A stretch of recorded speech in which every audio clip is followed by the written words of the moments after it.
मैं उत्तराखंड से बिलोंग करती हूँ। वहाँ का एक डिस्ट्रिक्ट है पिथौरागढ़, जिसे मिनी कश्मीर के नाम से भी जानते हैं। वर्क हरासमेंट इतना हो रहा है, डोमेस्टिक हरासमेंट बहुत हो रहा है, और इस वजह से बहुत सी औरतें तो डर के अपनी जुबान नहीं खोल पा रही है। अच्छा। उन्हें है कि तो बाहर जाएंगे बदनामी होगी, लोग क्या बोलेंगे। अपने फादर को लीवर दिया था, वो क्या चीज थी? बड़ा मुश्किल काम है कि एक यंग एज में अपने फादर की तबीयत खराब, अपने लीवर डोनेट किया। उनको लीवर सिरोसिस हो गया था। हमारा ब्लड ग्रुप भी मैच नहीं करता पापा और मेरा। अच्छा। तो वो भी हमारे लिए एक चैलेंज था। डॉक्टर ने कहा था कि नॉर्मल ऑपरेशन नहीं है आप लोगों का। तो आपको कैसा लगा वी मित्र के बारे में? वी मित्र बहुत अच्छा प्लेटफॉर्म है, जिसमें अलग अलग तरीके के लोग एक छत के नीचे आके एक दूसरे से सारी चीज डिस्कस करते हैं। कनेक्टिविटी के लिए हमें दूर नहीं जाना है, हमारे पास एक मॉल मिल गया है लोगों का, वहीं पे हमारे पास सारे कनेक्शन है। हमें जो चीज चाहिए हम वहीं से ले सकते हैं।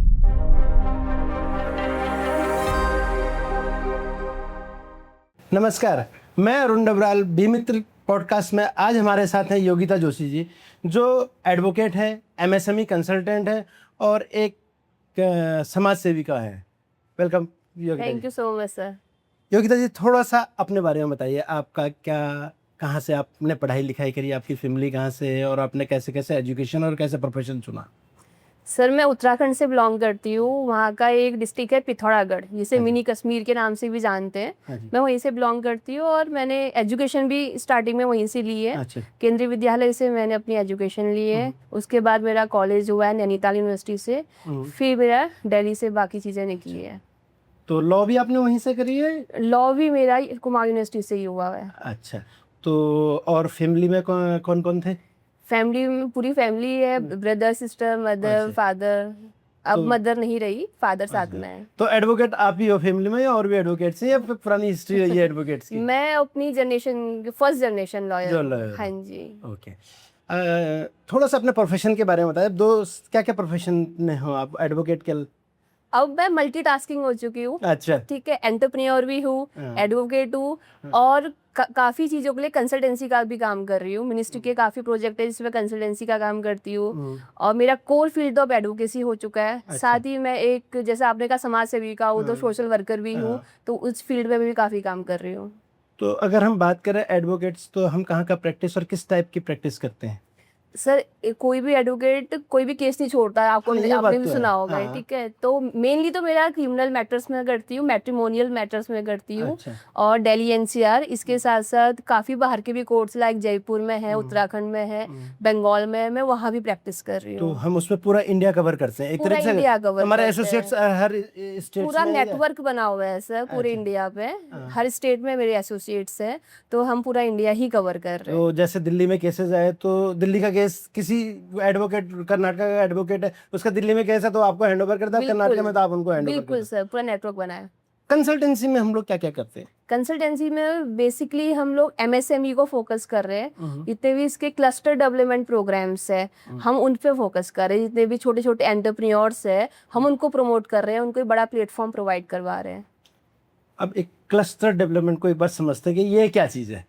जी सर, क्लस्टर डेवलपमेंट का मतलब होता है छोटे छोटे उद्यमकारी, छोटे छोटे एंटरप्रेन्योर्स है, उनको बड़ा एक प्लेटफॉर्म देना। जो भी अभी वो लोग काम कर रहे हैं उनको इनोवेट करना, क्योंकि वो अभी काम कर रहे हैं एक नैरो स्केल पे काम कर रहे हैं। मतलब कहते हैं कुएं का मेढक है, हम उसको तालाब में ले जा रहे हैं, हम उनको एक सागर दिखा रहे हैं। तो जितनी भी गवर्नमेंट की स्कीम्स है और जो छोटे एंटरप्रेन्योर है, हम उसमें एक ब्रिज का काम कर रहे हैं। इनकी जितनी समस्याएं हम सरकार तक पहुंचाते हैं। सरकार की जो स्कीम्स है, जो अवेयर नहीं है, हम उनके पास पहुंचाते हैं और उनको एक प्रॉपर गाइडेंस देते हैं कि उन्हें कैसे कैसे काम करना है।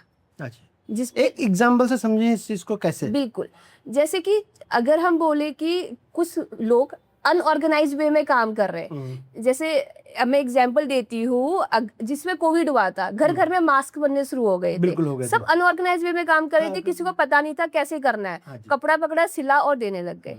तो हम उन्हें एक टेक्नोलॉजी बताते हैं, हम उन्हें बताते हैं कि आप हाथ से सिल रहे हो तो इसके लिए मशीन कौन कौन सी अपग्रेडेड मशीन इंडिया में अवेलेबल है, इवन बाहर, इंडिया के बाहर कौन सी अवेलेबल है। तो उन छोटे छोटे लोगों को एक साथ जोड़ने के लिए, एक यूनिटी बनाने के लिए क्लस्टर डेवलप किया जाता है, और उसमें उनको फैसिलिटी दी जाती है कि जो काम वो अपना एक छोटे लेवल पे कर रहे हैं उसको बड़े लेवल पे कैसे कर सकते हैं, उन्हें प्रमोट कैसे करना है, उनको एक ब्रांड कैसे बनाना है, कमरे से लेके पूरे देश में कैसे फैलना है, वो चीज हम इससे सिखाते हैं। अब जैसे एक एग्जांपल, इसको दूसरे तरीके से समझते, हम एक छोटी सी जगह की बात करते हैं, जैसे हम यूपी में किसी जगह की बात करते हैं, जी। वहाँ पे लकड़ी का काम होता है, जी। हर एक कोई खिलौने बनाता है, कोई कुछ करता है। तो इसको हम लोग क्लस्टर डेवलप कैसे करेंगे, इसको समझना चाहता था। ठीक है, तो इसकी एक स्कीम है एमएसएमई में, CDP cluster development programme, okay. जिसमें अगर जैसे आपने कहा ये कि लकड़ी का काम करते हैं, ठीक है, तो छोटी छोटी लेवल में अपने अपनी जगह पे काम कर रहे हैं। बस वो लोग क्या करते हैं, किसी के पास जीएसटी भी नहीं होता, उनको डॉक्यूमेंटेशन पता है, उन्हें बस ये पता है कि लकड़ी है, कारीगर है, उनकी कला है, उससे उन्हें काम करना है। लेकिन हम उन्हें बताते हैं कि इसको आप एक अच्छे तरीके से कैसे कर सकते हैं। अगर सरकार कहती है 20 लोग या 20 से ज्यादा लोग एक जैसा काम कर रहे हैं एक जगह पे मिलकर, तो उनको बड़ा एक प्लेटफॉर्म देने के लिए वो एक स्कीम उन्होंने डेवलप की है जिसे कहते हैं क्लस्टर डेवलपमेंट प्रोग्राम। अच्छा। उसमें हम क्या काम करेंगे, उसमें हम उनको एक सीएफसी बना के देंगे जिसे कहते हैं common facilitation centre. Common facilities. वहां पे जितनी भी अपडेटेड मशीन है वो रखी जाएगी, जो भी न्यू टेक्नोलॉजी है वो रखी जाएगी, और वो यूज कैसे करते हैं उसकी ट्रेनर भी रखे जाएंगे। अच्छा। वहां जाके वो स्किल प्रोवाइड उनको दी जाएगी, उन्हें वो सीखेंगे वहां पे, और उससे लेके वो अच्छे लेवल पे काम कर सकते हैं। सपोज वो एक खिलौना बना रहे हैं लकड़ी का, ठीक है, एक दिन में एक इंसान 10 खिलौने बना पाता है, वो मैनुअली काम कर रहा है। अब वही अगर वो सीएफसी के मेंबर बन जाते हैं, तो वो अगर एक मशीन में काम करेंगे, तो आप देखिए जहाँ वो 10 बना रहे हैं वहाँ वो 100 भी बन सकते हैं, क्योंकि एक मशीन का यूज करने का तरीका और एक इंसान जो मैनुअली कर रहा है बहुत अंतर है। अंतर दूसरा ये भी होता है कि उसमें एक यूनिफॉर्मिटी होती है। बिल्कुल यूनिफॉर्मिटी होगी, एक क्वालिटी डेवलप हो जाएगी। अभी वो हाथ से कर रहे हैं, कहीं पे वो ज्यादा छिला उन्होंने लकड़ी, कहीं पे कम छिली, ठीक है, और हाथ से जितना काम कर रहे हैं वो फिजिकल वर्क ज्यादा हो रहा है, ठीक है, वो चीज हम उसमें वहाँ पे रिड्यूस कर देंगे और क्वांटिटी और क्वालिटी दोनों इंक्रीज हो जाएगी। अच्छा, तो जैसे मल्टीपल वहाँ पे आप ये कह रहे हो कि 20 के आसपास होना चाहिए, जो आपने as per the guideline, as per guideline, 20 एक जैसे काम करने वाले लोग, एक ही चीज प्रोडक्ट पे काम करने वाले लोग अगर अनऑर्गेनाइज तरीके से काम कर रहे हैं, तो क्लस्टर स्कीम में हम क्या करेंगे, उसको फिर उन सबको इन्वॉल्व करेंगे और उनको ट्रेन करेंगे कि आप ऑर्गेनाइज वे में कैसे काम कर सकते हैं। और हर किसी को आजकल क्या है कि फंड का रिक्वायरमेंट होता है, वर्किंग कैपिटल सबको चाहिए। सब लोग सोचते हैं कि कैसे काम करेंगे, किसी को सिविल में इशू है, कोई मॉर्गेज नहीं रख सकता, हर किसी के पास ये कैपेसिटी नहीं है कि मॉर्गेज रखा जाए, तो उनको हम कहते हैं कि आप ना लोन लो, ना अपनी मशीन खरीदो, सरकार मशीन यहाँ लगा रही है, आके इसे यूज करो। अच्छा। तो उनके लिए तो फैसिलिटी हो गई ना। कहा वो घर पे काम करते या वो मशीन खुद खरीदते तो उन्हें लोन लेना पड़ता, यहाँ पे ना उन्हें लोन लेने की जरूरत है, ना मशीन खुद खरीद रहे, मेंबर्स बनिए, मशीन यूज कीजिए, अपना काम करिए। अब ये 20 लोग अलग अलग सेगमेंट के एक ही जैसा प्रोडक्ट बनाते थे। हाँ जी। अब 20 लोगों को हमने बुलाया, उनको एजुकेट किया कि आप जो प्रोडक्ट इंडिविजुअली बना रहे हो, 20 लोग हमारे साथ, हम मशीन इंस्टॉल करके आपको सीएफसी बना के कॉमन फैसिलिटी सेंटर बना रहे हैं। हाँ। आप यहाँ पे आइए और आप अपना प्रोडक्ट डेवलप कीजिए। बिल्कुल यही होता है। हाँ जी। तो इन 20 लोगों को आपने एक कॉमन फैसिलिटी सेंटर में होगा। अब एक कॉमन फैसिलिटी सेंटर कौन चलाता है? ये कॉमन फैसिलिटी सेंटर के एक कोर टीम बनती है जो इसका पूरा मैनेजमेंट करता है, क्योंकि जो बाकी 20 लोग हैं वो तो अपना काम करके चले जाएंगे, जॉब वर्क करके चले जाएंगे, लेकिन उसे मैनेजमेंट करने के लिए भी एक एसपीवी फॉर्म होती है, इसे सेक्शन 8 में कंपनीज एक्ट में रजिस्टर किया जाता है एमसीए से, तो वो पर्सन इसको ऑपरेट करते हैं। जो सेक्शन 8 की कंपनी एक ट्रस्ट टाइप की होती है, हाँ जी, जो कि profit non profit organisation type में होती है, वो इसको ऑपरेट करती है, मैनेज ऑपरेट करने उसको एसबीपी बोलते हैं। बिल्कुल। अब उसने एक सीएफसी बनाया, उसमें 10 लोग आए, तो ये जॉब वर्क की तरह काम करेंगे या ये अपना रॉ मटेरियल लाके काम करेंगे, किस तरह से होगा? वो उनका अपना रॉ मटेरियल होगा, वो अपना यहाँ पे जॉब वर्क में काम करके चले जाएंगे। जो अमाउंट उनको कहीं बाहर मशीन यूज करते हैं, सपोज फॉर एग्जांपल एक टॉय के लिए उनको 10 रुपीज कहीं पे कटिंग कॉस्ट देनी थी, अगर वो सीएफसी के मेंबर बनते हैं तो उन्हें 2 रुपीज में भी नॉमिनल प्राइस में वो काम हो सकता है। उनका कॉस्ट इफेक्टिव भी हो जाएगा, कॉस्ट कटिंग होगी, तो उनका मार्जिन भी अच्छा बन जाएगा इससे।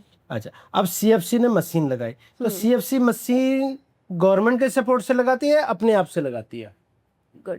इसमें ये रहता है कि गवर्नमेंट ने एक कैपिंग कर रखी है, अप टू 30 करोड़ तक गवर्नमेंट ग्रांट देती है। इसमें 15% तो एसपीवी जो इसको ऑपरेट करेंगे उसका शेयर रहता है, 15% स्टेट गवर्नमेंट का शेयर रहता है और 70% सेंट्रल गवर्नमेंट का शेयर रहता है। तो ये सबके कंट्रीब्यूशन से बनता है। तो 3 शेयर्स आ गए, 15% हमारे बेसिक, जिसमें मैं सेक्शन 8 की कंपनी बना रहा हूँ, हम लोगों ने एक ट्रस्ट टाइप का बनाया, सेक्शन 8 की कंपनी बनाई, हमने 15% डाला, 15% स्टेट गवर्नमेंट ने डाला। अगर हम यूपी की बात करें, उत्तराखंड की बात करें या दिल्ली की बात करें तो 15% स्टेट गवर्नमेंट से आएगा और 70% जो देगी सेंट्रल गवर्नमेंट देगी। अभी टोटल 100%। अब इस 100% के जो ये कंट्रीब्यूशन है, इसमें क्या क्या चीज कवर होती है? ओके, इसमें जो भी हम इंफ्रास्ट्रक्चर बनाएंगे, जो बिल्डिंग बनेगी उसकी कॉस्ट आएगी, जितनी मशीनरी आएगी उसकी कॉस्ट आएगी, और इसके अलावा जो भी उसमें हमें इलेक्ट्रिसिटी का जो भी हमें ट्रांसफार्मर का हमें यूज करना है, उसकी कैपेसिटी क्योंकि बढ़ानी पड़ेगी, यूटिलिटी बढ़ानी पड़ेगी, तो उसकी कॉस्ट इसमें कवर होगी। इसमें कोई भी वर्किंग कैपिटल नहीं आएगी, कोई भी आपकी लेबर कॉस्ट नहीं आएगी। गवर्नमेंट कहती है हम आपको एक सेटअप बनवा के दे रहे हैं, उसको चलाना कैसे वो तो आप करोगे ना। अच्छा, अब लैंड कहाँ से आएगी प्लांट लगाने के लिए? ओके, लैंड या तो हम स्टेट गवर्नमेंट से लीज में ले सकते हैं। अगर हम लीज में ले रहे हैं लैंड तो हमें 25 इयर्स की लीज करनी होगी। अगर हमारे पास कोई बिल्डिंग हमें इंफ्रास्ट्रक्चर बना हुआ है और अगर हमारा ओन्ड नहीं है, मतलब एसपीवी का ओन्ड नहीं है, तो हम 15 इयर्स के लिए उसको भी लीज कर सकते हैं। अदरवाइज एसपीवी को ही इसको बियर करना पड़ता है। अच्छा, लैंड को वही वो करेगा। हाँ जी। अब इसमें अगेन बात आ गई, हमने प्लांट लगाने के पैसे दे दिए, मशीन लगाने के पैसे दे दिए, अब रॉ मटेरियल आपको जो 20 छोटे वो रॉ मटेरियल उनका होगा या एसएफसी ही प्रोवाइड करेगा या एसबीपी जो नहीं, जो रॉ मटेरियल होगा वो मेंबर्स का होगा, वो अपना काम करके वहां से जाएंगे। अच्छा, जो कॉमन फैसिलिटी सेंटर है वो मैन्युफैक्चरिंग के लिए नहीं लग रहा है, वो सपोर्टिव सेंटर केवल है, फैसिलिटी सेंटर है। Facility centre. तो हमने मशीन लगा दी, कॉमन फैसिलिटी सेंटर में मशीन लग गई, हमने लैंड कर दी, बिल्डिंग बना दी, आप अपना रॉ मटेरियल लाइए, हमसे जॉब वर्क करा के उसको आप अपना प्रोड्यूस आप आगे भेजिए। हाँ जी। यही प्रोसेस है। हाँ। अब इसके अंदर जो मैन पावर लगेगी एसएफसी की, वो एसएफसी की होगी या उन छोटे उनकी होगी? जो मैन पावर होगी वो क्लस्टर की ही रहेगी। अच्छा, जो क्लस्टर चला रहे हैं। तो अब इसके अंदर क्या होगा कि 100 रुपए की चीज 100 रुपए तो हमारे पास आ गए सब, तो उसके आगे वर्किंग कैपिटल कौन लगाएगा और इसके प्रॉफिट्स किस में डिस्ट्रीब्यूट होते हैं? नॉन प्रॉफिट ऑर्गेनाइजेशन है तो प्रॉफिट तो डिस्ट्रीब्यूट होना बनता ही नहीं है, ठीक है। जो उसके एक्सपेंसेस है वो हमारे जितने भी मेंबर्स हमारे साथ जुड़ेंगे, जो वहाँ पे काम करेंगे, उसके ही जो अमाउंट हमारे पास आएगा उससे हमें उसको सस्टेन करना होगा। क्योंकि इसमें कोई प्रोडक्शन तो कर नहीं रहे, अपना प्रोडक्शन नहीं कर रहे, ठीक है, प्रोडक्शन के लिए हम हेल्प कर रहे हैं, तो उससे जो हमारी अर्निंग होगी, मतलब अर्निंग होगी एसपीवी की, क्लस्टर की जो अर्निंग होगी वही उसके चीजों में यूज की जाएगी, उसके चीजों में यूज की जाएगी। अब इसके आगे मार्केटिंग वगैरह कौन करेगा? मार्केटिंग इंडिविजुअल मेंबर्स नहीं, इंडिविजुअल मेंबर भी करेंगे और एसपीवी भी करेगी, एसपीवी हाँ, भी करेगी, वो भी करेगी, वो मार्केटिंग का काम भी वो करेगी। और आगे इन केस हमने कर दिया, कुछ फंड्स की रिक्वायरमेंट आए तो इन फ्यूचर में कौन एसपीपी ही फंड्स अरेंज करेगी या कुछ गवर्नमेंट और भी सपोर्ट करेगी? नहीं, एसपीवी करेगी, एसपी फाइनेंस कर सकती है, लोन ले सकती है। अच्छा, फ्यूचर के लिए लोन अवेलेबल है? हाँ, लोन अवेलेबल, लोन अवेलेबल है। अब इन्होंने मार्केटिंग वगैरह सारी चीजें हो गई, तो इसका प्रोसेस कैसा है? प्रोसेस कैसे, किसी को क्लस्टर बनाना तो प्रोसेस कैसे स्टार्ट होता है? सब प्रोसेस आप लोग कैसे हेल्प करते हो उस प्रोसेस में? प्रोसेस तो सबसे पहले हमारे पास हमें आइडेंटिफाई करना पड़ेगा कि मैन्युफैक्चरिंग यूनिट सिमिलर कंडीशन में है या नहीं है। अगर हम आइडेंटिफाई करते मिनिमम 20 या 20 से ज़्यादा यूनिट्स हमारे पास है मैन्युफैक्चरिंग यूनिट्स, तो दूसरा चीज़ हमारा रहता है, दूसरा स्टेप ये है कि हमें लैंड वेरीफाई करनी पड़ेगी कि उसके 20 किलोमीटर जहाँ पे यूनिट्स है उसके 20 किलोमीटर्स में हमारे पास एक लैंड अवेलेबल होनी चाहिए जहाँ पे हम एसपीवी बनाएंगे। बिकॉज दूर के 100 किलोमीटर वाले तो हमारे पास काम करने नहीं आएंगे, नियर बाई आएंगे, तो 20 किलोमीटर के एरिया फिजिबल एरिया होता है, उतने उस एरिया में हमें एक लैंड चाहिए होगी। अगर हमें वो लैंड मिल जाती है फिर हम इसके लिए बनाते हैं डीपीआर, डिटेल प्रोजेक्ट रिपोर्ट, जिसमें हम सारा चीजें करेंगे कि हमें ये सीएफसी क्यों बना रहे हैं, क्या रिक्वायरमेंट है, हमारे मेंबर्स कौन है, उनको सारा यहाँ पे क्लेरिफाई करना पड़ेंगी सारी चीजें, किसका कितना शेयर रहेगा, क्योंकि गवर्नमेंट कहती है कि मैक्सिमम 1% का एक कोई भी पर्सन है जो उसका शेयर 10% ही रह सकता है और मिनिमम आप कुछ भी परसेंटेज रख सकते हैं। तो जो भी कैपिंग बनी है उसके अकॉर्डिंग हमें डीपीआर तैयार करनी होगी। 10% जैसे दोबारा से 10% मतलब सपोज 20 मेंबर्स है, ठीक है, तो उसमें से 5% का है कि हम आपको जैसे कहा था ना 15% एसपीवी ने लगाना है, तो एसपीवी का कंट्रीब्यूशन भी तो मेंबर्स ही देंगे ना। अच्छा, वो मेंबर्स ही देंगे। हाँ, तो मैक्सिमम 10% को ही दे सकता है, क्योंकि अगर कोई ज्यादा देगा तो उसकी मोनोपोली हो जाएगी, प्रोजेक्ट में हमें मोनोपोली नहीं करनी है। तो मैक्सिमम 10%, मिनिमम जिसकी जितनी इच्छा है, जितनी जिसकी कैपेबिलिटी है उतना कर सकते हैं, उसका उतना शेयर उसमें रह जाएगा। ठीक है जी, ठीक है। जैसे डीपीआर बन गया फिर गवर्नमेंट कहती है कि अगर जहाँ पे भी फाइनेंशियल पोजीशन आती है तो उसे अप्रेज कराना जरूरी है। अच्छा। तो गवर्नमेंट का कहना है या तो आप सिडबी से कराइए या किसी आप बैंक से कराइए या किसी फाइनेंशियल इंस्टीट्यूट से कराइए, जैसे हमारी डीपीआर अप्रेज हो जाएगी, मतलब उसका ये फाइनेंशियल फिजिबिलिटी है, आपने जो कोटेशंस दिए हैं सारी वो चीज़ सारा सब बिल्कुल- करेक्ट है, हाँ जी। वो जो हो जाएगा फिर हम उसको ऑनलाइन सबमिट करते हैं। इसका एक पोर्टल बना हुआ है एमएसएमई में सीडीपी का, उसमें सबमिट करेंगे, स्टेट गवर्नमेंट में फाइल जाती है। स्टेट गवर्नमेंट जब वो चेक करेगी वो डिस्ट्रिक्ट में फाइल दोबारा भेजेगी, वो चेक करने के लिए कि जो इन्होंने रिपोर्ट बनाई है क्या इसकी रिक्वायरमेंट रियल में है या नहीं है। ग्राउंड रिपोर्ट चेक हाँ, करके वो ग्राउंड रिपोर्ट कि देगी। हवा में तो काम नहीं हो रहा, ये सारी चीज चेक की जाएगी। जब अगर सारी चीज क्लियर है फिर इसका एक स्टेट लेवल कमेटी होती है, वो वहाँ पे को प्रेजेंटेशन होगी, सारी चीज चेक किया जाएगा, वेरीफाई होगा, सब कुछ सही है, देन वो फाइनेंशियल पोजीशन पे आती है। तो फिर गवर्नमेंट कहती है ठीक है सब चीज सही है, आप अपना 15% हमें दिखाइए, देन स्टेट गवर्नमेंट 15% देगी, देन सेंट्रल गवर्नमेंट 70% देगी। ओके, तो फाइनल अप्रूवल सेंट्रल गवर्नमेंट का। हाँ। अब ये फंडिंग कैसे कैसे स्टार्ट होती देनी, जैसे मैंने 15% कंट्रीब्यूशन किया, बैंक अकाउंट खोला, उसमें डाल दिया, तो फिर बाकी गवर्नमेंट के सब्सिडीज कैसे आती हैं, पैसे कैसे आते हैं गवर्नमेंट से? ओके, सबसे पहले तो इसमें कोई पर्सनल अकाउंट ओपन नहीं होता है, यानी कंपनी का अकाउंट, हाँ। सेक्शन 8 कंपनी का नहीं नहीं वो अकाउंट भी नहीं होता है सर इसका। हाँ। इसके लिए एक एस्क्रो अकाउंट ओपन किया जाता है जिसमें गवर्नमेंट की नजर है, मतलब गवर्नमेंट का एक escrow पर्सन के थ्रू ही होगा। हाँ गवर्नमेंट का पर्सन उसमें ऑथराइज पर्सन होंगे, अच्छा। एक डायरेक्टर, एक जो भी सिग्नेटरी आपके साइड से होंगे, मतलब टीम के साइड से होंगे, और एक सिग्नेटरी होंगे गवर्नमेंट के साइड से, जॉइंटली ऑपरेट होगा अकाउंट, उसमें आप अपना एक सोसाइटी का, शेयर यानी सोसाइटी सेक्शन 8 कंपनी का डायरेक्टर या कोई भी हो गया, हाँ, एक गवर्नमेंट का, गवर्नमेंट के साइड से ठीक होंगे, है। जिसे एस्क्रो अकाउंट कहा जाता है, escrow जॉइंटली account अकाउंट। फिर उसमें ही आपको अमाउंट अपना सबमिट करना होगा, अपना शेयर सबमिट करेंगे, हाँ। और फिर उसके बाद स्टेट गवर्नमेंट अपना अमाउंट उसमें शेयर डालेगी, ठीक है। जी।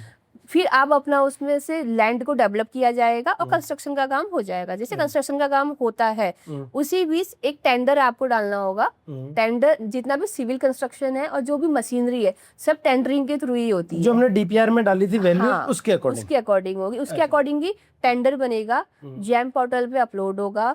ओपन टेंडर है, पूरे इंडिया में कोई भी टेंडर डाल सकता है, हर कोई फ्री है as per the EMD amount, ठीक है। वो टेंडर फिल करेंगे, फिर L1 फाइनलाइज होगा, जिसका भी L1 निकलेगा उसके साथ एग्रीमेंट होगा, फिर टर्म्स के अकॉर्डिंग वो काम करना शुरू करेंगे। फिर वो अपनी रिपोर्ट सबमिट करेगा और एस्क्रो अकाउंट से पेमेंट रिलीज होनी शुरू हाँ होगी। जी हाँ जी हाँ जी। जो ये प्रोसेस हाँ, है। फिर PFMS next- के थ्रू डायरेक्टली उनका अकाउंट ऐड किया जाएगा पोर्टल में और डायरेक्टली पेमेंट उनको जाएगा, उसके बाद मशीनरीज आ जाएंगी, मशीनरी जाएगी, तो फिर मशीनरी इंस्टॉलेशन, इलेक्ट्रिकल फिटिंग्स वगैरह, सारा चीज उसमें चलेगा कमिटमेंट पे। तो हाँ ये जी। सारा फंड रिलीज एस्क्रो अकाउंट में, पैसे पड़े होते हैं, जैसे जैसे आपको पैसा दिखेगा, आप उसे निकाल नहीं हाँ दिखाएंगे, सकते। वो साइन करके होगा। हाँ, जैसे जैसे आप सबमिट करते जाएंगे बिल्स और वो अप्रूव होते जाएंगे, उस हिसाब से उनकी पेमेंट रिलीज होती बिल्कुल है। बिल्कुल सिंपल ये हाँ, वाला हाँ, प्रोसेस। हाँ। और जेम पोर्टल के थ्रू जैम पोर्टल के थ्रू होगा। आप इसमें क्या क्या चीज में हेल्प करते हो?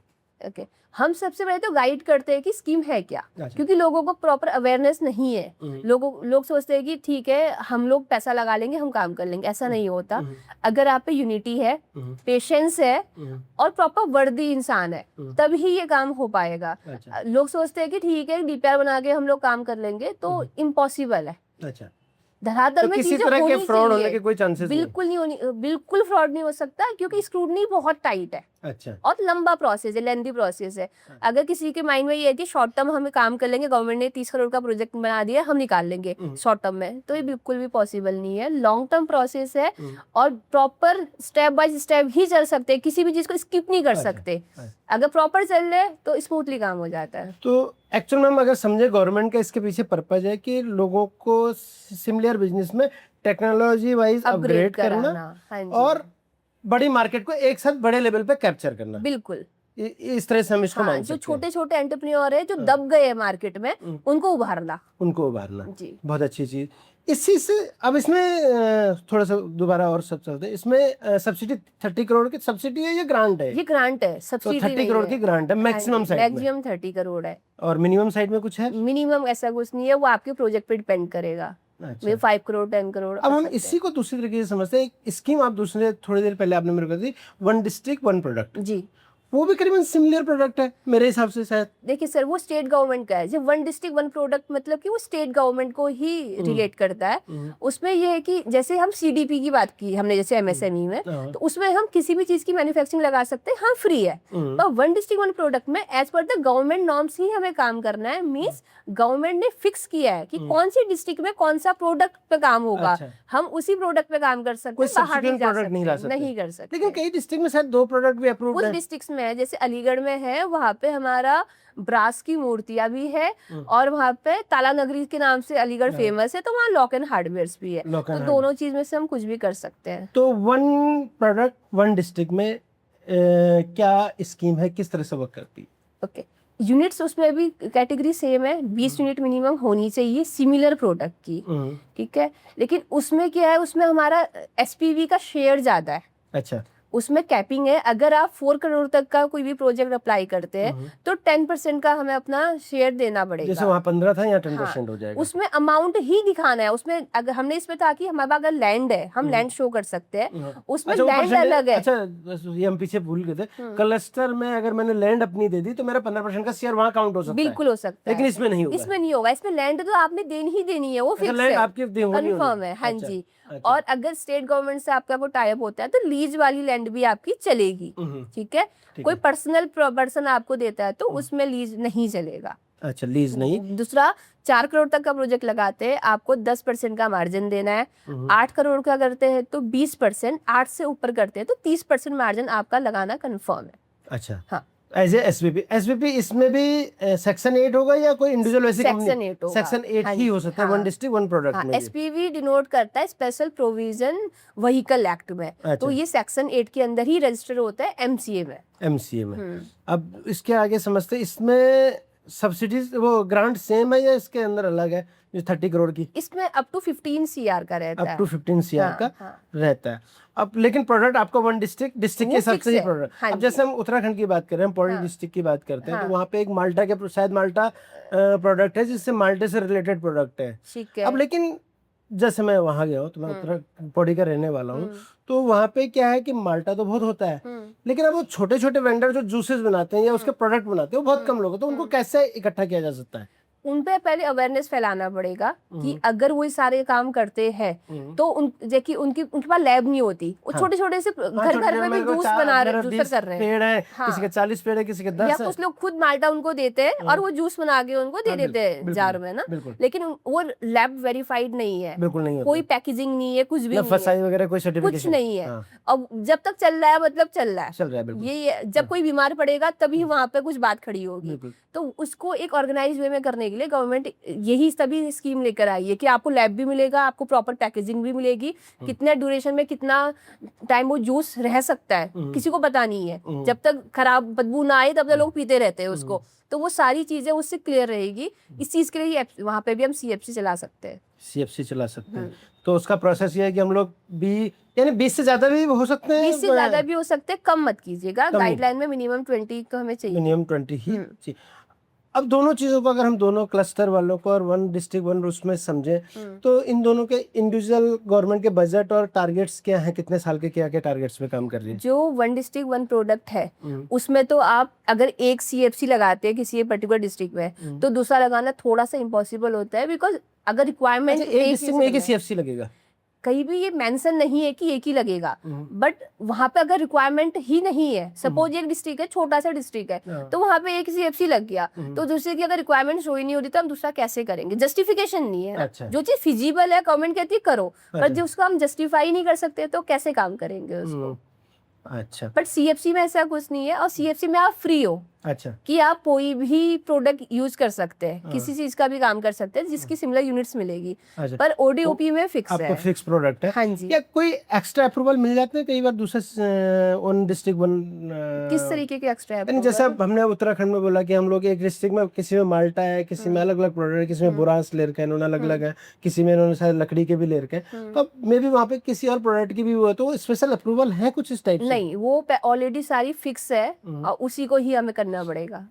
गवर्नमेंट अपने टारगेट के कितने नियर पहुंच रखी है? कुछ कर रही है? कुछ लग रहा है? गवर्नमेंट कर रही है, लेकिन साउथ में ज्यादा सीएफसी चल रही है, नॉर्थ में नहीं है। नॉर्थ में नॉर्थ कम में है। ना होने का पीछे नॉर्थ रीजन का क्या है? यूनिटी कम हो रही है।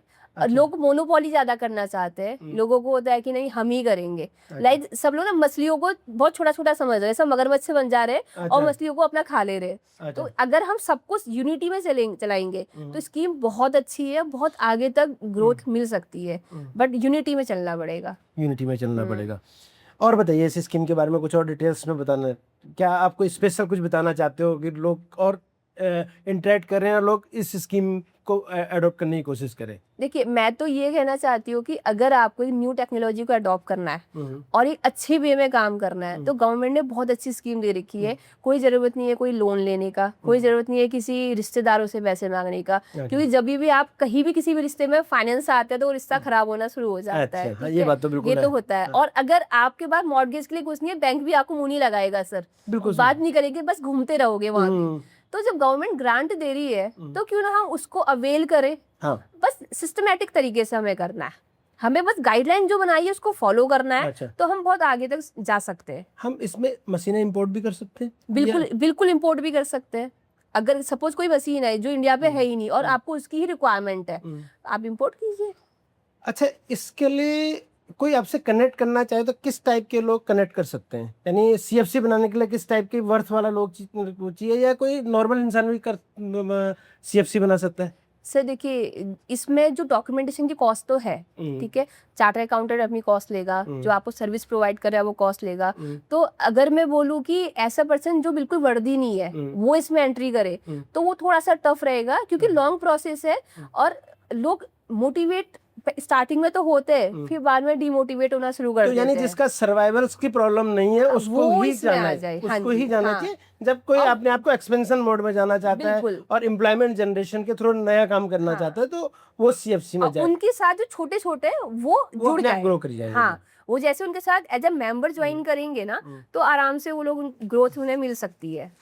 एक चीज और समझना चाह रहे थे, आप कुछ एमएसएमई के फेयर्स भी करते हैं, आपने हेल्प भी करते लोगों को, तो ये क्या है?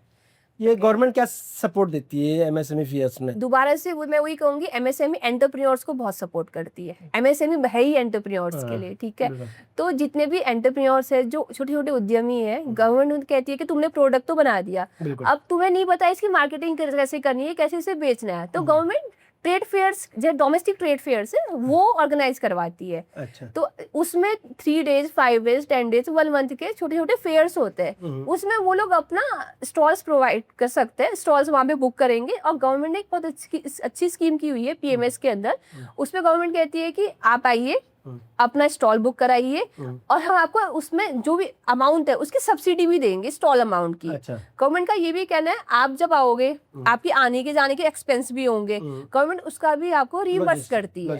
हाँ, लॉजिस्टिक का भी रीइंबर्समेंट करती है अप टू 25,000। और अगर कैंडिडेट जो भी एंटरप्रेन्योर है जो वहाँ पे स्टॉल बुक करता है वो SC/ST कैटेगरी का या वुमेन है या हैंडीकैप है तो 100% पूरा रिफंडेबल है, रीइंबर्स है। और जनरल कैटेगरी या किसी कंपनी के नाम पे तो 80% रिफंडेबल है। 80% बिल्कुल। तो यानी ट्रेड फेयर लगा कहीं पे, ट्रेड फेयर में मैं एंटरप्रेन्योर हूँ तो अगर मैं जनरल कैटेगरी का या मैं कंपनी हूँ कॉर्पोरेट हूँ तो 80% मेरे को जो भी एक्सपेंसेस होंगे वहाँ पे रिफंडेबल होगा, वो रिफंडेबल होंगे।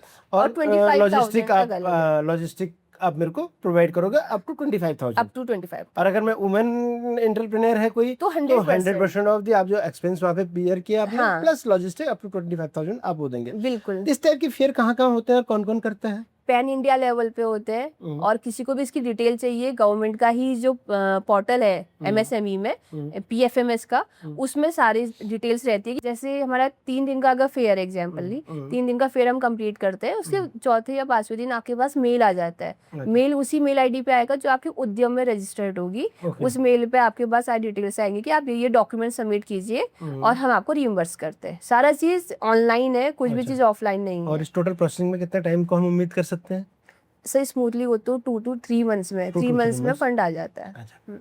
अब एमएसएमई की बहुत सारी स्कीम्स की हम लोग पहले ही बात कर रहे थे, अब इन सारी चीज़ को अगर हम बात करते हैं एक एमएसएमई एंटरप्रेन्योर के लिए, तो ये टोटल इन चीज़ों में गवर्नमेंट के हिसाब से हम काम करने में कितना इजी है या ये एक टास्क है बहुत बड़ा? सर देखिए, एक नॉर्मल बिजनेसमैन की तरह इजीली ये फंक्शनल है या कहीं ना कहीं हडल्स कैसे कैसे आते हैं? हर्डल्स अगर मैं बोलूँ तो डॉक्यूमेंटेशन का ही मेन खेल है, हम्म, और चीजें रियल में एग्जिस्ट करनी चाहिए। अगर जैसे अगर कोई बिजनेसमैन है, उसने बोला कि ठीक है मुझे काम करना है, प्रपोजल बनाओ, सारा प्रपोज रहे, हम लोग गवर्नमेंट के पास जाएंगे या हम किसी बैंक से फाइनेंस लेंगे, काम कर लेंगे। बट इसमें ये चीज नहीं है, इसमें प्रॉपर गाइडलाइंस ऑलरेडी बनी हुई है और we have to follow those guidelines. अगर हम फॉलो नहीं करेंगे तो हमें फंड नहीं मिलेगा। लेकिन कई बार हम लोग जब कई बार वो देते तो इसमें ना कई बार वर्डिंग जो होती है ना, उसके मीनिंग्स 2 या 3 निकलते, तो उसको वो करना बड़ा मुश्किल हो जाता है। मैं अभी आपको पर्टिकुलर वर्ड नहीं बता सकता, लेकिन कई बार मैं स्कीम्स जब पढ़ रहा होता हूँ ना, तो उसमें कुछ ऐसी चीजें होती हैं, ऐसी लाइन होती है जिसके मतलब 2 या 3 निकल रहे थे, लेकिन वो एक्सप्लेन नहीं हो पाते। तो इसके लिए सर हम कंसल्टेंट बने हैं ना। अच्छा, तो इसलिए कंसल्टेंट की रिक्वायरमेंट आती यही है। हमारी रिक्वायरमेंट है। अभी आपने कहा ना आप क्या करते हैं, ये चीज हम क्लेरिफाई करते हैं। तो वो बड़ी, मैंने कई बार मैंने ऑलमोस्ट सारी स्कीम्स पढ़ी हैं, बट कई बार ना कहीं 3-4 लाइनें ऐसी होती हैं जिनकी आपकी एक्सप्लेनेशन अलग तरीके से, मैं अलग तरीके से सोचूंगा, आप अलग तरीके से, और जो एक्चुअल में पास करने वाला कुछ और तरीके से सोचता है। बिल्कुल होता है, ये चीजें होती है, ये चीजें होती हैं। हाँ, तो उस सबके अपने अपने पॉइंट ऑफ व्यू होते हैं, सब अपने हिसाब से अपनी बेनिफिट के हिसाब से ही लाइन को समझते हैं। हम वो ही समझाएंगे आपको जो उसमें लिखा है। अच्छा, हाँ, जो एक्यूरेट वर्ड है उसका ही हम आपको मीनिंग बताएंगे। अच्छा, आपने एमएसएमई के साथ आपको इंडिया में ईज ऑफ डूइंग बिजनेस कैसे लगता है कि काम करना कितना आसान है? वन विंडो सिस्टम होना चाहिए, नहीं? वन विंडो सिस्टम है नहीं इंडिया में, उसके बारे में क्या कहेंगे आप? सर देखिए, अभी सबका क्या है कि दिमाग में कि काम करना है, बट कैसे करना है, किस चीज पे करना है, कहाँ करना है, और टारगेट किसको रखना है, ये हर किसी को क्लैरिफाई नहीं है। तो सबसे पहले हमें ये क्लैरिफाई करना पड़ेगा कि फॉर एग्जांपल अगर हमें ग्लास बनाना है, तो ग्लास के हमारे यूजर्स कौन होंगे, अच्छा, वो आइडेंटिफाई करना है। प्रोडक्ट कौन सा लगेगा, टेक्नोलॉजी कौन सी लगेगी, वो आइडेंटिफाई करनी है। किस जगह पे करके ज्यादा हमें बेनिफिट होगा, वो हमें आइडेंटिफाई करना है। जब सारी चीजें करेंगे तब हम किसी सिंगल विंडो के माध्यम से सारा काम प्रॉपरली कर सकते हैं। अब इंडिया में लोग कंसल्टेंट हायर नहीं करना चाहते, ऐसा क्यों? Because of YouTube, because of बहुत से लोग वीडियोस बनाना स्टार्ट कर रहे हैं। चलिए ठीक है, हमारे पास पॉडकास्ट है, लेकिन बहुत लोग क्या करते हैं, छोटी छोटी स्कीम्स को अपने हिसाब से लोगों को समझाना शुरू कर रहे हैं। ठीक है, और हमारा चैट जीपीटी, सबको ये कुछ भी स्कीम समझनी है उसमें लिखो और सोचते हैं कि हम बहुत इजीली कर लेंगे, लेकिन सर ये चीज नहीं होता। जिसका काम उसी को साझे बोला जाता है। तो जिसको जो चीज आता है उससे अगर आप कराओगे तो बहुत आसानी से करा लोगे, वरना लोग कागज पकड़ के, फाइल पकड़ के दर दर भटकते हैं और कहते हैं कि सरकार खराब है। सरकार खराब नहीं है, स्कीम सही है, आपका तरीका खराब है करने का। आपको इम्प्लीमेंट करना सबको नहीं आ सकता, यूट्यूब से इम्प्लीमेंट करना नहीं सीख सकता, क्योंकि जब आप किसी ब्यूरोक्रेट या कहीं पे भी डॉक्यूमेंटेशन जाती है तो उसके एक काम करने का एक डिफरेंट तरीका है, तो वो तरीका आप यूट्यूब से नहीं सीख सकते, नहीं सीख सकते, आप स्कीम पता कर सकते हैं। तो यही चीज है। हाँ। अब हम थोड़ा सा आपके दूसरे सेगमेंट में जाते हैं। आप एज ए एडवोकेट है, वो करते हैं, तो आप एक चीज बताइए, वुमेन पे जो क्राइम्स इंडिया में है या वो है, उसके बारे में क्या कहना है आपका?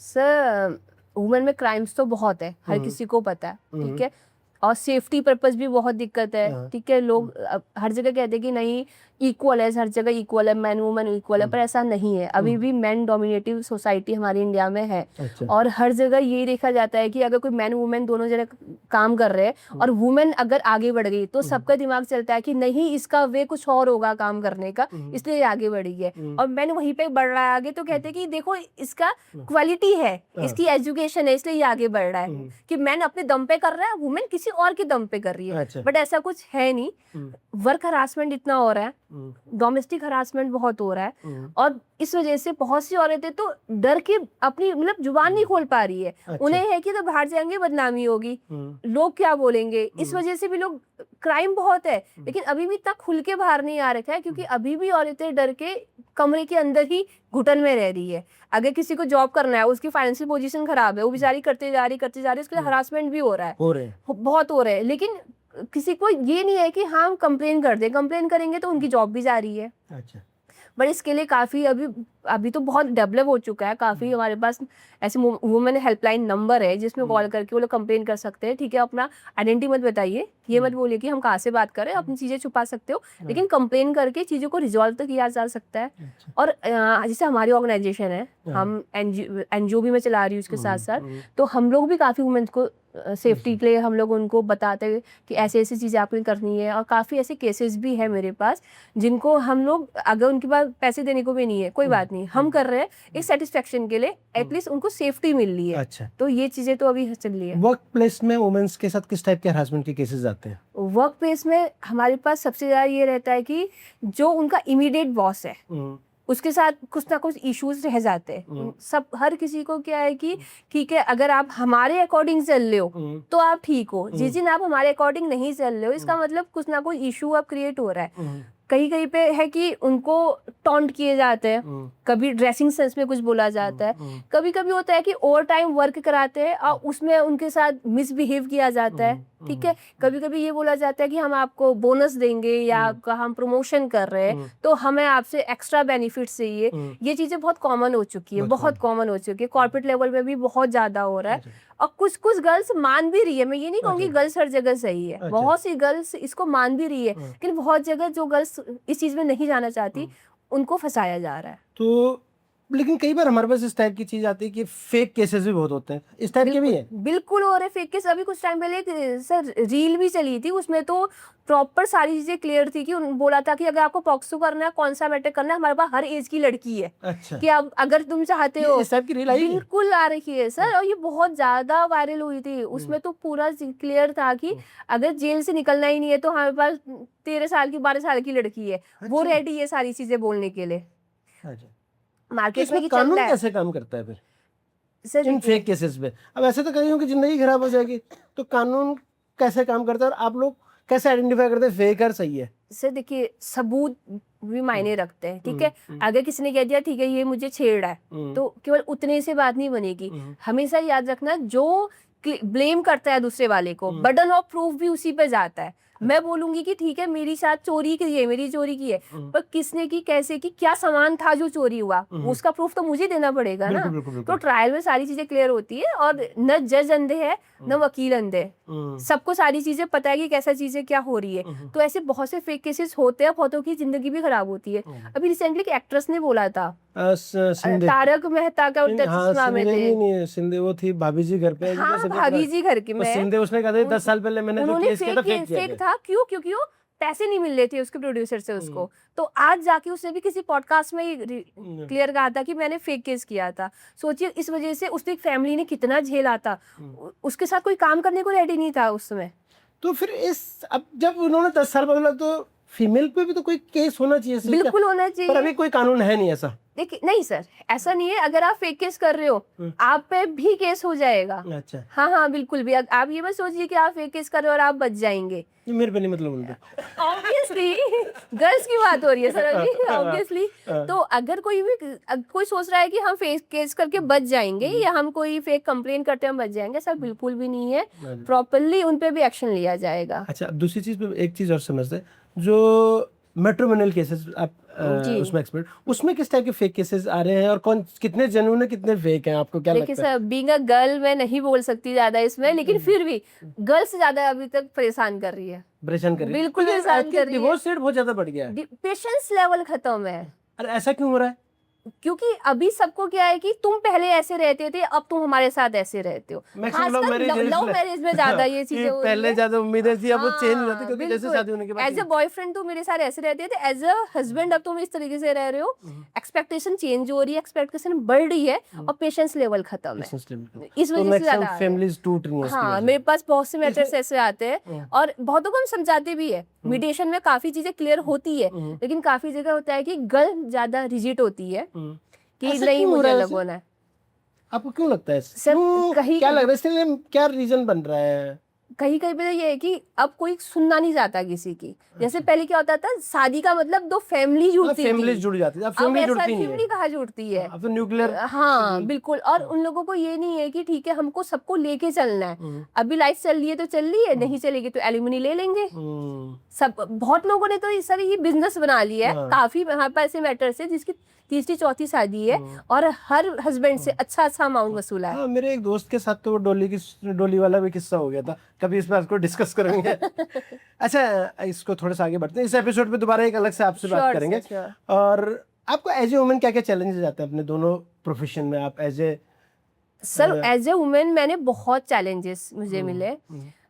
मैंने 12th के बाद से अपनी पॉकेट मनी खुद निकालना शुरू किया था और मैंने इनकम टैक्स में जॉब स्टार्ट कर ली थी। अच्छा, उसके बाद इनकम टैक्स में जो कॉन्ट्रैक्ट बेसिस किया था नैनीताल में। अच्छा। नैनीताल डिस्ट्रिक्ट पे किया था, हल्द्वानी में। और उसके बाद मैंने काफ़ी कंपनीज में, मतलब 1-2 कंपनीज में जॉब किया था। फिर मेरी एजुकेशन साथ में चल रही थी।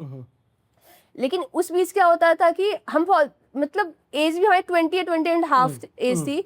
तो मुझे अभी भी याद है जब मैं गाजियाबाद में एक जगह पे जॉब कर रही थी, वो था हमारा semi government office, city livelihood शहरी आजीविका मिशन का प्रोजेक्ट था। मैं उसमें एज ए डायरेक्टर इन्वॉल्व थी। हमें बोला गया था अगर आप चाहो हम आपको जो प्रोजेक्ट में हाथ रखोगे वो देंगे। अच्छा। आप हमारे साथ चलिए, लखनऊ वीवीआईपी रूम आपको घुमाने ले जाते हैं। तो बहुत छोटी सी एज में मुझे ये बोला गया था। उसी दिन मुझे समझ में आ गया था अगर इस फील्ड में रहना है स्ट्रॉन्ग बन के रहना पड़ेगा, वरना लोग दबा देंगे। आपको जवाब देने आने चाहिए और आप स्ट्रांगली अपनी बात रखनी आनी बिल्कुल। उस दिन जो मैंने जवाब दिया है, अब मैं सबको ये समझाती हूँ अगर एज ए गर्ल तुम्हें मार्केट में रहना है तो तुम्हें स्ट्रॉन्ग बन के रहना पड़ेगा। तो सर चैलेंजेस बहुत आते हैं, हमें पता है हमें कैसे डील करना है। हमारा मतलब है आगे फोकस करना, अपने बिजनेस को आगे बढ़ाना, अपने करियर में फोकस करना। लोग आते जाते रहते हैं, हम ऐसे अगर हम सब चीज़ में ध्यान देना शुरू करेंगे तो हम डेवलप नहीं हो पाएंगे। अच्छा, ये बहुत सारी आप लोग प्रोफेशनल बात है, थोड़ी सी हम वैसी बात आते हैं कि आपने अपने फादर को लीवर दिया था, वो क्या चीज़ थी? बड़ा मुश्किल काम है कि एक यंग एज में अपने फादर की तबीयत खराब, अपने लीवर डोनेट किया, तो वो क्या था? क्या एक्चुअली 2020 में 10 अक्टूबर 2020 में मेरी मदर एक्सपायर हो गई थी। तो उसके बाद फादर कोई लोनलीनेस हुआ होगा, दिक्कत थी, तो उन्होंने ड्रिंक करना स्टार्ट कर दिया था। तो उनको लीवर सिरोसिस हो गया था 3 साल पहले। जब डायग्नोस हुआ तो डॉक्टर ने कहा था आपके पास 2 महीने हैं और आपको लीवर देना होगा। तो हम फिर घर में कौन बचा? मैं, मेरी दीदी और मेरा भाई। और सिस्टर को मेरा डायबिटिक है। अच्छा, वो डायबिटिक। भाई का उसी समय गॉल ब्लैडर का ऑपरेशन हुआ था। तो लाइन में 3 खड़े थे, 2 अपने आप पीछे हो गए, मुझे आगे होना ही पड़ा। अच्छा। फिर मेरा भी तब फैटी लीवर था। तो 1.5 मंथ मैंने खूब जिम किया, सारी चीजें जो डॉक्टर ने बताया सारी किया। फैटी लीवर तो आजकल कॉमन है, बड़ा कॉमन है, लेकिन लीवर डोनेट करने के लिए फैटी लीवर नहीं होना चाहिए। फिर ऑपरेशन हुआ, बहुत ज़्यादा टिपिकल कंडीशन थी उसमें, क्योंकि हमारे साथ ये भी था, हमारा ब्लड ग्रुप भी मैच नहीं करता। पापा मेरा, उनका O पॉजिटिव है, मेरा B पॉजिटिव है। अच्छा। तो वो भी हमारे लिए एक चैलेंज था। डॉक्टर ने कहा था कि नॉर्मल ऑपरेशन नहीं है आप लोगों का, थोड़ा सा नॉर्मल से टिपिकल रहेगा। तो मैंने कहा कोई नहीं, आप अगर 1% भी चांस कह रहे हो मेरे पापा ठीक हो जाएंगे, मैं रेडी हूँ। तो उसके बाद फिर हमारा ऑपरेशन हुआ और अभी सब चीज़ ठीक चल रहा है। 3 साल हो चुके हैं, लेकिन लाइफ थोड़ी सी चेंज हो गई। अच्छा, इसको दूसरा लीवर देने के बाद आपको कितने टाइम क्या क्या सर्वाइव करना पड़ा, क्या चैलेंजेस थे? सर चैलेंजेस तो थे, बट मुझे तुरंत ही ओवरकम करना पड़ा, क्योंकि 15 डेज बाद ही मेरी एग्जाम थे LLB के। तो मुझे अब खुद ही ड्राइव करके कॉलेज जाना पड़ रहा था। तो रिकवरी इतनी फास्ट कैसे हुई? फास्ट नहीं हुई, मैं बस कर रही थी। अच्छा, मतलब है नहीं। हाँ, काफी टिपिकल था, काफी पेन से गुजरे। अच्छा। और क्योंकि मेरा गॉल ब्लैडर भी निकाल दिया गया उसकी वजह से ना। तो जब और मैंने 65% लीवर पापा को डोनेट किया था। अच्छा। तो उसमें नॉर्मली कहते हैं 3 मंथ्स का टाइम लगता है रीजनरेट का, पर मैंने 15 to 20 डेज में ट्रैवलिंग मेरी स्टार्ट हो चुकी थी। मेजर ऑपरेशन होता है। मेजर ऑपरेशन 23-24 आवर्स लगते हैं। अच्छा, इस क्वेश्चन को अब दोबारा दूसरे तरीके से समझते हैं। आपके फादर, आपकी मदर की डेथ हुई, फादर ने ड्रिंक स्टार्ट कर दी, तो आपके फादर की एज कितनी रही होगी उस टाइम? फादर की एज थी 61। तो क्या आपको नहीं लगता कि उस एज में दोबारा शादी कर लेनी चाहिए? कहीं मैंने एक चीज समझिए, जो मैंने इतने टाइम में मेरा एक्सपीरियंस रहा है, कि जो जिनकी वाइफ जल्दी डेथ हो जाती है, वो लोनलीनेस की वजह से मैक्सिमम जो मेल्स होते हैं उनकी अर्ली डेथ हो जाती है या उनको बीमारियां लग जाती है। ऐसा होता है, मैंने बहुत सारे एग्जांपल। तो मेरा जो मानना है कि हर एक को एक पार्टनर मिलना चाहिए। आपका क्या मानना है इस बारे में? आपकी बात बिल्कुल सही है, बट सर जिनकी हस्बैंड की डेथ हो जाती है, क्या वो वाइफ दोबारा शादी वो सर्वाइव कर रही है? वो सर्वाइव कर रही है, परिवार के साथ घुल मिल कर रह जाती है। तो ये चीज तो मैन में भी बोल सकते हैं, क्या मैन को ही एक पार्टनर की जरूरत है? नहीं, मैं दोनों के पक्ष में, दोनों को करना चाहिए, मैं इस चीज को नहीं कर। अगर 60 एज में कोई शादी करे तो मे भी किसी विडो से ही करेगा। तो इस तरह का कॉम्बिनेशन ही की बात कर रहे हैं। मैं केवल मेल की बात नहीं कर रहा, बट मेल में ये ज्यादा चीज होती है। अगर आप स्टेट्स देखो तो वुमेन्स क्या करते हैं, फैमिली के साथ, बच्चे के साथ इन्वॉल्व हो जाएंगी, बहुत सारी चीजों में इन्वॉल्व होती है। मेल नहीं हो पाते, क्योंकि ना मेल के पास घर जाने का एक रास्ता नहीं होता कि मैं घर जाके किससे बात करूं, क्योंकि हर एक वुमेन सबके साथ बात कर लेती है, जो मेरे को अभी तक फील है। तो ये चीजें आपको क्या लगता है? नहीं, आप सही कह रहे हैं, बट ये था ना, सिचुएशन बिल्कुल हमारे लिए अलग थी। मदर हम सबका एक मेन फिगर था नहीं, घर आप का। अपने तक मालूम है, हाँ। कॉमन की बात कर रहा हूँ कि होना चाहिए नहीं नहीं, देखिए सब फ्रीडम है, सबको फ्रीडम है, जिस एज में जो चाहे अपने पार्टनर को चूज कर सकता है, बट उसमें कुछ कुछ सर्कमटेंसेस भी रहते हैं सर। हर समय हम नहीं कह सकते कि ठीक है कि आपको कभी भी शादी कर लेनी है, ठीक है। हमें हर चीज को अगर हम फैमिली पर्सन है, हमें सबको लेके चलना पड़ेगा, बिल्कुल। ठीक है। इंडिविजुअली ठीक है, आपको पार्टनर चाहिए तो पार्टनर चाहिए, कोई दिक्कत नहीं है, बट क्या वो पार्टनर आपकी फैमिली में सुटेबल रहेगा? हाँ, ये बहुत सारे क्वेश्चन ये है। चीजें भी देखनी तो होगी। हम लोगों को एक अवेयरनेस की बात करना चाह रहे थे कि थोड़ा सा इस बारे में सोचना स्टार्ट होना चाहिए। बिल्कुल बिल्कुल, आप किसी भी एज में आप कोई भी पार्टनर चूज कर सकते हो, ये सबका राइट है, और सबको खुश रहने की अधिकार है। अब अगला एपिसोड आपके साथ आएंगे, थोड़ा सा आप भी मित्र के बारे में आप जानते हो, आपको कैसा लगा भी मित्र के बारे में? वी मित्र बहुत अच्छा प्लेटफॉर्म है, जिसमें अलग अलग तरीके के लोग एक छत के नीचे आके एक दूसरे से सारी चीज डिस्कस करते हैं कि, और सबको एक दूसरे की प्रोफाइल के बारे में पता चलता है, और कनेक्टिविटी के लिए हमें दूर नहीं जाना है, हमारे पास एक मॉल मिल गया है लोगों का, वहीं पे हमारे पास सारे कनेक्शन है, हमें जो चीज चाहिए हम वहीं से ले सकते हैं। थैंक यू योगिता जी। आज हमारे साथ योगिता जोशी जी थी, जो एडवोकेट, इंटरप्रेन्योर की हेल्प करती हैं, उनकी गवर्नमेंट स्कीम्स में एमएसएमई के साथ वो करने में। इसके अलावा समाज सेविका हैं। ये कई एस्पेक्ट्स इनके साथ बात करने के लिए हमारे रह गए। हम एक एपिसोड इनके साथ नेक्स्ट लेके आएंगे। आपको भी कोई आप एमएसएमई है, किसी भी टाइप की आपको हेल्प चाहिए, गवर्नमेंट की किस तरह से आपके लिए स्कीम लेके आई, तो आप योगिता जोशी जी से बात कर सकते हो। अगर आपको अपने बिजनेस के पॉडकास्ट के रिगार्डिंग अपना बिजनेस प्रमोट करना है, तो आप हमारी टीम से कॉन्टेक्ट कर सकते हैं। थैंक यू, धन्यवाद।